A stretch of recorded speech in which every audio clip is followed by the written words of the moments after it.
nous sommes sur le site archéologique des Plomards, dans la baie de Douarnenez.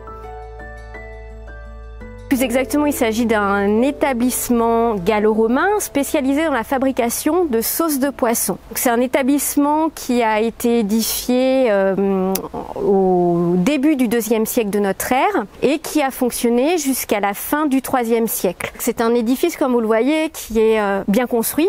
La construction est soignée, c'est une construction typique des modes de construction romains, donc on a affaire à de la maçonnerie. Vous pouvez aussi observer la présence de 3 niches.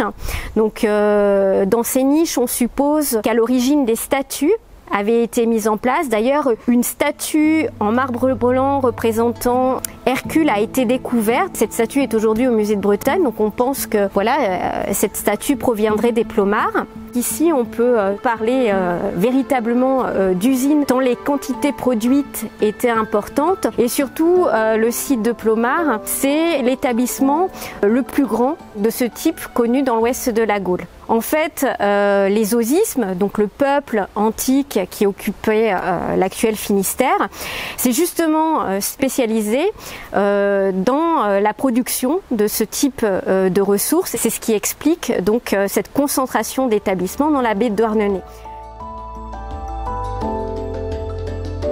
Déjà, ce qu'il faut savoir, c'est que les vestiges qui sont aujourd'hui visibles ne constituent qu'une petite partie de cet établissement. En effet, à l'époque romaine, cet établissement était à l'origine composé d'au moins 4 bâtiments, dont 3 correspondaient donc à des unités de production dotées donc de cuves. Donc ici, ce qu'on peut voir aujourd'hui, le bâtiment qui a fait l'objet d'une restauration donc suite au fou de Jean-Pierre Bardel dans les années 90, c'est la plus grande unité de production de ce site. Il comportait 15 cuves, donc au total, on pense que l'établissement comportait au moins 28 cuves, 10 sont maçonnées, donc enduites de ce mortier de couleur rose.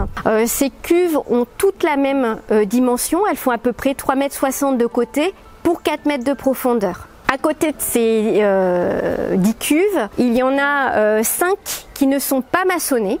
On a retrouvé beaucoup de fragments de grands récipients. Donc Jean-Pierre Bardel a proposé d'y voir des cuves liées au stockage. Soit au stockage du produit fini, donc des sauces de poisson, soit au stockage des matières premières et notamment du sel.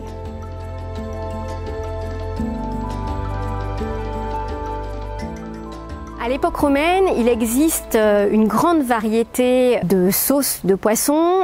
Les plus connues, c'est ce qu'on appelle les salsamenta, donc les salaisons, et le garum. À l'époque romaine, c'est vraiment un produit largement répandu et très consommé par toutes les classes sociales de la société, donc des plus riches, l'élite évidemment en consomme énormément, mais aussi les plus pauvres.